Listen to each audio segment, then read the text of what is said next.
Now question 26 का b part देखिए।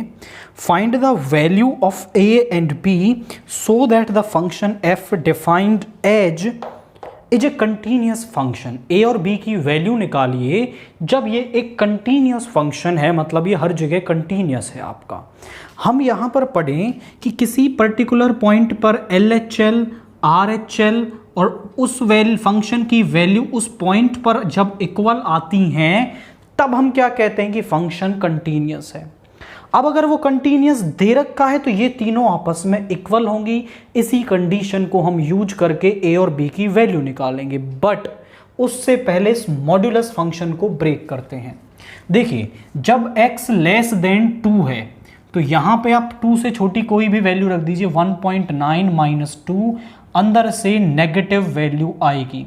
और जब अंदर से नेगेटिव वैल्यू आ रही हो तो मॉड्यूलस फंक्शन माइनस साइन में ब्रेक होता है ताकि वो उसको पॉजिटिव बना सके, क्योंकि मॉड्यूलस x क्या होता है, जब नेगेटिव वैल्यू आती है तो वो माइनस एक्स में, और जब पॉजिटिव वैल्यू आती है तो वो प्लस एक्स में ब्रेक होता है।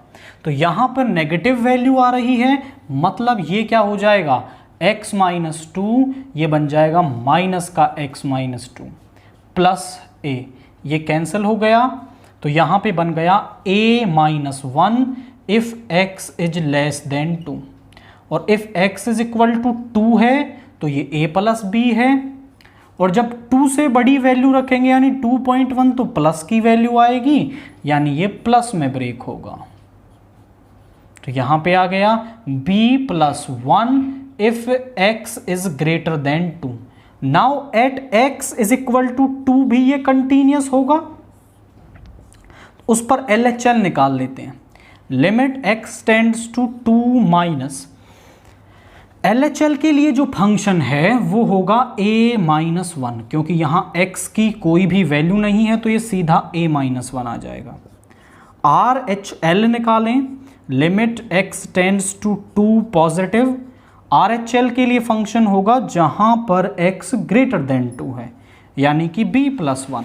तो यहां पे आ गया b प्लस 1, और फंक्शन की वैल्यू एट 2 हमारे पास है a plus b। Now the function is continuous at x is equal to 2.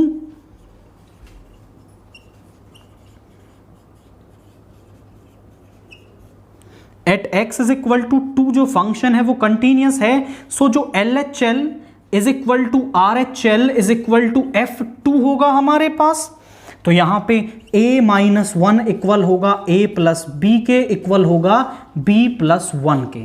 एक बार तो हम इन दो को कंपेयर कर रहे हैं, फिर एक बार इन दो को कंपेयर करके a और b की वैल्यू हम निकालने वाले हैं। तो जरा समझें कैसे। a minus 1 is equal to a plus b, यहां a से a कैंसिल हो गया, b की वैल्यू आ गई माइनस 1। यहां पे a प्लस b